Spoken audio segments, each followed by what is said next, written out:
जो बेच दिया है वो गलत है। जो वक्त की संपत्ति बेच सकती ही नहीं, अगर बेच दिया है तो गलत है और सरकार को हक है उस पर एक्शन लेने का।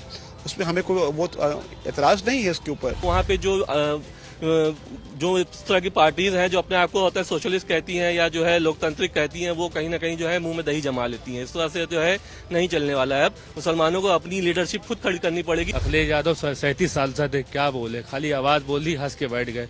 सिर्फ अकेला वो वैसे ही बोल रहा है। हकीकत जो बात सच्चाई है कि संसद से वक्फ बिल पास होने के बाद आज जुमे की नमाज खत्म हो चुकी है। हमारे साथ बात करने के लिए तमाम जो लोग नमाज पढ़ के बाहर निकले हैं। वक्फ बिल पास होने के बाद बीजेपी का दावा है, सरकार का कहना है कि जो वक्फ बिल आ रहा है वो मुसलमानों के हक और हुकूक की बात कर रहे हैं। जो उनके जो संपत्तियां थी वो आम मुसलमान को इससे कोई फर्क नहीं पड़ेगा। आप लोग क्या मानते हैं? देखिए, अभी इस पे कुछ कहना बहुत प्री मैच्योर होगा, क्योंकि अभी वक्फ बिल कैबिनेट ने पास किया है, अभी राष्ट्रपति की इस पे सैंक्शन नहीं मिली। जब तक ये सैंक्शन न मिल के कानून न बन जाए तब तक इस पे बात करना प्री मैच्योर हो सकता है कि इसको राष्ट्रपति इसको अप्रूव करें, हो सकता है इसको वापस कर दे फॉर द रिकंसिडरेशन।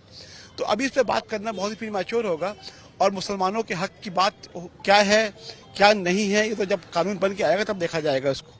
आप लोगों ने देखा होगा वक्फ की संपत्तियों को लेकर के तमाम बार विवाद हुए। क्या मानते हैं कि ऐसे किसी रेगुलेट होने की जरूरत थी? आप लोगों को महसूस हुई कि हाँ, वक्फ बिल के जरिए चीजों को बहुत ज्यादा करप्शन की बातें हुई, वक्फ संपत्तियों को बेच देने की बातें हुई, तमाम मुतवल्लीज या तमाम भूमाफियाओं ने बेच दिया, खुद बोर्ड कर दिया संपत्तियों को, नुकसान ओवरऑल कम्युनिटी को हुआ।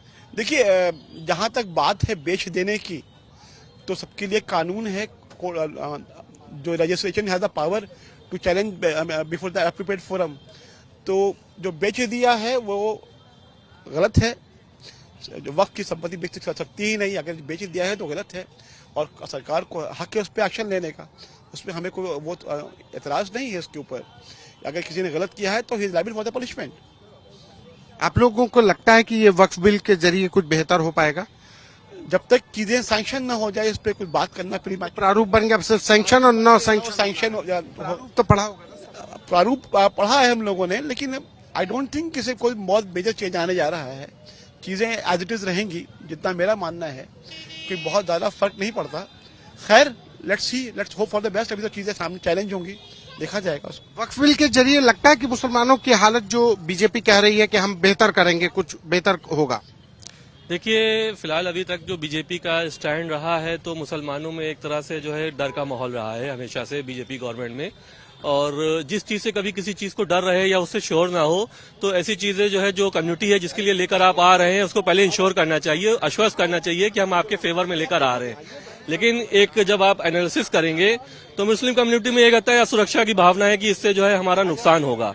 तो कहीं ना कहीं पब्लिक, जब तक आप जो हमारे उलेमा हैं, जो हमारे आता है मुस्लिम पर्सनल लॉ बोर्ड है, तो उसको कहीं ना कहीं इंश्योर करने की जरूरत है कि हम जो है चीजें जो है आपके फेवर में कर रहे हैं, आपके आता हक में करेंगे। लेकिन वो इसमें करने में मुझे जहां तक लग रहा है कि अभी तक नाकाम हो रही है बीजेपी भाजपा सरकार।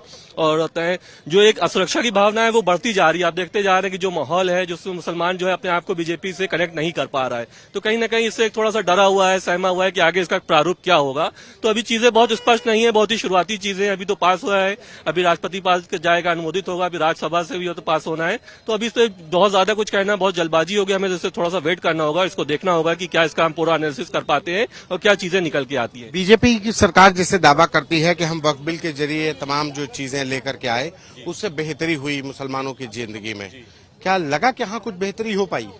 देखिए, मुसलमान की कंडीशन आप जानते ही हैं कि सच्चर कमेटी और होता है रंगनाथ मिश्रा कमेटी की रिपोर्ट है जो कह चुकी है कि होता है मुसलमानों की होता है कंडीशन जो है दिन ब दिन बद से बदतर होती जा रही है। उनका शैक्षिक लेवल जो है घटता चला जा रहा है। हमारे जो होता है लिटरेसी रेट है ओवरऑल, उसमें मुसलमान कहीं नहीं पाए जाते हैं। ज्यादातर जो है आप देखते हैं अनएम्प्लॉयमेंट बढ़ रहा है। तो कहीं ना कहीं मतलब एक असुरक्षा की भावना है लोगों में, मुसलमानों में खासतौर से। तो ऐसी स्कीमें लेकर आनी चाहिए, ऐसे प्रपोजल्स गवर्नमेंट को लेने चाहिए कि जिससे मुसलमानों का आता है जो एक डर है वो दूर हो और उनको रोजगार मिले। जैसे कि हमारे प्रधानमंत्री श्री नरेंद्र मोदी जी ने भी कहा है कि उनका एक सपना था कि हम एक हाथ में आता है मुसलमानों के लैपटॉप देखना चाहते हैं और एक हाथ में कुरान देखना चाहते हैं। लेकिन वो सब चीजें होती हुई जमीनी स्तर पर दिखती नहीं है कहीं ना कहीं। तो लगता है कि हाँ बस ये सब एक तरह की जुमलेबाजी है और जो है ज्यादा कुछ जमीन पे कुछ हो नहीं रहा है। हालांकि तमाम योजनाएं चल रही हैं, हैं, लेकिन कहीं ना कहीं ये सिर्फ देखने की बात है कि उनका फायदा कितना मिल पा रहा है जमीनी लेवल पे, वो मिलता हुआ दिख नहीं रहा है कहीं पे। एक और सवाल कि जो लोग आप लोगों के वोट बैंक या कहा जाए कि मुसलमानों के वोट बैंक की बहुत दावा करते हैं कि हम उनके बहुत बड़े खैरख्वाह हैं, तो जब वक्फ बिल को लेकर के बहस हो रही थी तो वहां पर उनकी तरफ से कोई ऐसी पुरजोर कोशिश नहीं की गई कि ये वक्फ बिल में क्या खामियां हैं उनकी तरफ से बताई नहीं गई। देखिए, मुसलमानों की राजनीति की बात है तो जितने भी पॉलिटिकल लीडर्स हैं ना, उस केवल वोट बैंक के तौर पे मुसलमानों को हमेशा इस्तेमाल करते आए हैं। ठीक है, जब उनके हक की हुकूक की होता है, आवाज उठाने की बात होती है, तो सब कहीं ना कहीं जो है एक तरह से खामोशी इख्तियार कर लेते हैं कि अगर हम कुछ बोलेंगे तो हमारी जो मेजोरिटी वोट बैंक है वो कहीं ना कहीं हमसे नाराज हो जाएगा या हमसे छूट जाएगा। तो हर कोई मुसलमानों को जो है केवल एक वोट बैंक के तौर पर देखता है, और जब उसके हक की उठाने मतलब हक उठा के जो है बात आती है, उनके हुकूक की बात आती है कि कहीं ना कहीं उनको दबाया जा रहा है या शोषित किया जा रहा है या उनके खिलाफ जो भी काम आते हैं, एंटी सोशल एलिमेंट्स कर रहे हैं या सरकारें कर रही, तो वहां पे जो इस तरह की पार्टीज हैं जो अपने आप को होता है सोशलिस्ट कहती हैं या जो है लोकतांत्रिक कहती हैं, वो कहीं ना कहीं जो है मुंह में दही जमा लेती हैं। इस तरह से जो है नहीं चलने वाला है। अब मुसलमानों को अपनी लीडरशिप खुद खड़ी करनी पड़ेगी और अपने आप को लिटरेसी लेवल पे जो है अपने आप को अपलिफ्ट करना पड़ेगा। अपने का जो एजुकेशन लेवल है उसे सुधार करना होगा, ताकि वो जो है किसी तरह की सरकारों की या पॉलिटिकल पार्टीज के बहकावे में ना आए और अपना अच्छा बुरा भला खुद अच्छे से सोच सके कि उनके लिए क्या सही है क्या गलत है। तो लिटरेचर मतलब जो एजुकेशन पे काम करने की जरूरत है। बेसिकली मुसलमान एक वोट बैंक बन करके रह गया है नेताओं के लिए, पॉलिटिकल पार्टीज के लिए सिर्फ वोट चाहिए उनको, बाकी किसी को कुछ नहीं, किसी से नहीं, ये बात तो हकीकत है। मुसलमानों को लोग वोट लेते हैं, मगर जहाँ पे बोलने की बारी है वहाँ खामोशी इख्तियार कर लेते हैं। जैसे कांग्रेस 100 सांसद लेके बैठी हुई है, क्या बोला विपक्ष में? कुछ बोला? कुछ नहीं बोला। अखिलेश यादव 37 सांसद है, क्या बोले? खाली आवाज बोली, हंस के बैठ गए। सिर्फ अकेला वो वैसे ही बोल रहा है। हकीकत जो बात सच्चाई है, बाकी कोई नहीं बोल। सब वोट ले रहे हैं, सिर्फ बेकार कर रहे वोट। सर वोट बैंक की राजनीति हो रही है, कोई हित की बात नहीं कर रहा है।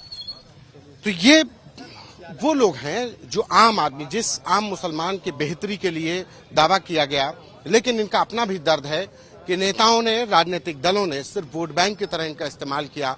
किसी ने इनकी बेहतरी के लिए कोई कदम नहीं उठाया, भले ही वो सरकार में रहे हों या संसद में। कैमरा पर्सन संदीप के साथ संतोष कुमार, यूपी तक।